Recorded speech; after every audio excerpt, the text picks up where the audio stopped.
Gua Syahrul, selamat datang di Ruang Kretek, sebuah tempat pikiran dibakar, realitas dihisap perlahan.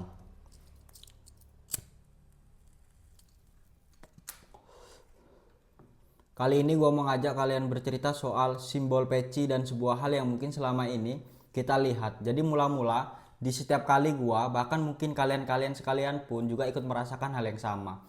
Ketika memperhatikan sebuah persidangan, kasus-kasus yang terjerat pada persoalan hukum. Bahkan sang koruptor yang berdiri di depan meja hijau ini menghadapi sebuah penghakimannya di depan yang mulia hakim itu. Yang kerap kali kadang mereka para terdakwa ini menggunakan sebuah peci yang berada di kepalanya. Padahal dia ini sedang diadili karena merugikan rakyat-rakyat, tapi justru di momen itu yang ditampilkan adalah sebuah kesan kebijaksanaan dan kesalehannya. Lalu kenapa gitu kan? Sebuah simbol kebijaksanaan, kesalehan, dan simbol bahkan simbol perjuangan ini selalu hadir di momen seseorang yang sedang mempertanggungjawabkan kejahatannya. Nah, kemudian pikiran gua mulai resah nih dan mengundang tanya-tanya yang ada di kepala gua ya. Lalu gua mulai cari tahu, gua baca-baca jurnal, artikel, buku, berita sampai pada buku satu yang menurut gua cukup menarik, yaitu buku yang berjudul Penyambung Lidah Rakyat Indonesia. Itu semua gua lakukan untuk memahami sebenarnya peci yang digunakan orang-orang Indonesia ini maknanya apa gitu. Dan langsung saja kita mulai ceritanya. Jadi cerita ini dimulai dari seorang pemuda yang masih berusia 20 tahun. Dia tegang, perutnya mulas yang sedang berada di belakang tukang sate. Dan dia mengamati kawan-kawannya yang ada di sekelilingnya. Ternyata semua adalah kaum intelijensia yang saat itu cenderung tidak memakai penutup kepala dan dengan rambut yang cukup klimis seperti gua ini. Karena ingin tampil seperti orang barat, kemudian si pemuda ini harus masuk ke sebuah tempat rapat, yaitu Rapat Jong Java di Surabaya pada tahun 1921. Tapi dia ini sangat ragu untuk memasuki sebuah ruangan rapat karena seorang pemuda 20 tahun ini memakai pakaian yang sangat berbeda dari yang lainnya. Lalu dia berdebat dengan dirinya sendiri gitu. Ia mengatakan pada dirinya, apakah engkau seorang pengekor atau pemimpin? Aku seorang pemimpin. Kalau begitu buktikanlah, ayo majulah, pakai pecimu, tarik nafas yang dalam dan masuklah ke ruang rapat sekarang. Kemudian ia menarik nafas dan sudah merasa percaya diri, dia melangkahkan sebuah kakinya dengan gagah memasuki ruang persidangan, yaitu persidangan Jong Java tersebut. Kemudian di tengah-tengah langkahnya ketika ia memasuki ruangan itu, semua orang seketika ini ternganga melihatnya tanpa bicara sepatah-patah pun. Lalu dia pun di tengah situasi tersebut mampu untuk memecah sebuah kesunyian itu dengan berbicara ke semua orang yang memandanginya. Wahai kalian rakyat Indonesia, bahwa kita ini memerlukan sebuah simbol dari kepribadian Indonesia. Dan peci yang saya pakai ini memiliki sifat khas sebagaimana mirip yang dipakai oleh para buruh bangsa Melayu. Adalah asli milik rakyat kita. Nah, kalian-kalian sekalian pun kaum terpelajar, jangan merasa terhina jika disuruh memakai peci yang biasanya dipakai oleh rakyat jelata. Marilah kita tegakkan kepala kita dengan memakai peci ini sebagai ciri khas kita, yaitu simbol Indonesia merdeka, kata dia kan. Karena menurutnya simbol peci itu untuk menunjukkan sebuah kesetaraan antara bangsa Indonesia sebagai bangsa yang terjajah oleh Belanda. Nah, semenjak peristiwa 1921 itu, si pemuda 20 tahun ini mempopulerkan di kalangan pergerakan pemuda-pemuda yang lainnya. Nah, di tahun-tahun itu para pemuda merasa tidak terwakili secara intelektual. Kenapa? Karena ia menggunakan peci. Apalagi kebanyakan para pemuda ini ialah orang-orang yang mengenyam pendidikan di barat. Nah, sedangkan peci ini dianggap mewakili tradisi rakyat yang jelata dan kelas rendahan gitu. Namun perlahan simbol yang ia kenakan mulai diadopsi oleh tokoh-tokoh pergerakan nasional sebagai simbol perlawan terhadap kolonialisme. Wow, menarik kan? Nah, kemudian pemuda tersebut selalu mengenakan peci hitam saat tampil di depan publik dan menjalani sebuah aktivitas pergerakannya gitu. Dan lalu beberapa tahun setelah itu, sekitar tahun 1922, makna simbol peci ini kemudian diperdalam olehnya.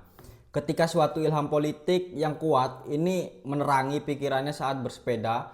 Ya, ia bersepeda tanpa tujuan sambil memikirkan nasib bangsanya. Dan sampailah dia di daerah pertanian di Bandung Selatan. Di sana ia melihat seorang petani kecil bekerja sendiri dengan tanah yang sempit dan kehidupan yang cukup sederhana gitu. Nah, kemudian lalu dia mendekatinya dan terjadilah sebuah dialog yang kemudian si pemuda 20 tahun ini menyadari bahwa rakyat kecil ini punya alat, punya tanah, tetapi tetap hidup dalam sebuah kesulitan. Kemudian di akhir penutup dialognya ia menanyakan nama petani itu dengan pertanyaan, siapakah nama kau? Petani itu menjawab, namaku Marhain kan. Dan kemudian tukang gerobak, tukang sate yang tidak bekerja untuk orang lain, tidak punya pembantu gitu kan. Engkau yang di sana dan engkau yang di sebelah sana adalah Marhain. Artinya apa? Ini bisa dipahami bahwa peci yang ia pakai ini bukan sekedar simbol bangsa, tapi sebuah simbol untuk siapa ia berdiri, yaitu untuk sosok Marhain, untuk rakyat kecil dan untuk mereka yang tertindas yang menjadi korban dari sistem feodal. Semua rakyat ini diperas oleh bangsawan dan terus sampai ke anak cucunya selama ya berabad-abad gitu kan. Dan siapakah si pemuda peci hitam? Itu ya mungkin kalian sudah sadar, dia adalah Bung Karno. Nah, namun hari ini peci yang dia jadikan simbol perjuangan oleh Bung Karno seolah-olah tidak lagi hadir sebagai simbol perjuangan, tapi tampak simbol itu juga hadir di ruang-ruang kekuasaan yang kehilangan makna nilai-nilai peci. Dan bahkan selalu hadir di ruang sidang terdakwa seperti contoh sang koruptor yang berpakaian tampil berpeci. Ya, jadi bagaimana menurut kalian ketika sang dakwahan meja hijau khususnya para koruptor yang kerap kali menggunakan simbol peci ya yang diperkenalkan oleh Bung Karno ini dalam memperjuangkan para Marhain malah seolah bergeser nilai-nilainya. Oke, kita lanjut. Sekarang kita coba pinjam sebuah kacamata Pierre Bourdieu dan Jean Badwiler untuk melihat sebuah simbol-simbol yang kerap kali digunakan oleh para dakwahan, terkhususnya simbol peci. Nah, kacamata itu gua pakai dari sebuah kacamata yang pertama dari Pierre Bourdieu dengan konsep modal simbolik. Pierre Bourdieu menjelaskan bahwa simbol tertentu itu punya sebuah kekuatan sosial.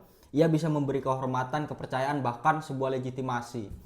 Ya, kalau kita tarik persoalan peci di Indonesia ini membawa makna itu. Yang mulanya ya sebuah nilai nasionalisme, kesederhanaan, keberpihakan pada rakyat, kesalehan dan kebijaksanaan. Namun maknanya bisa berubah-ubah seperti yang ketika kita lihat ya kan yang dipakai di ruang sidang dakwaan, ia bisa menjadi sebuah alat untuk mempertahankan representasi nilai citra di mata publik. Dan yang kedua dari kacamata Jean Badwiler yang kita pinjam dengan teori simulasinya. Badwiler mengatakan bahwa dalam masyarakat modern, simbol ini seringkali tidak lagi mewakili sebuah realitas katanya. Dia hanya meniru makna tanpa benar-benar membawa sebuah makna tersebut.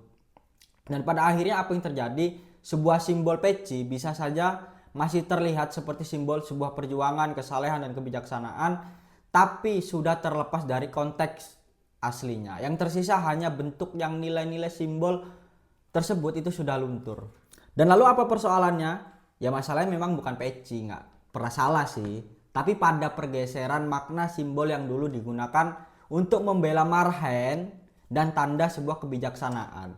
Namun pada kenyataan hari ini bisa muncul di kepala orang-orang yang justru merugikan Marhain tersebut gitu.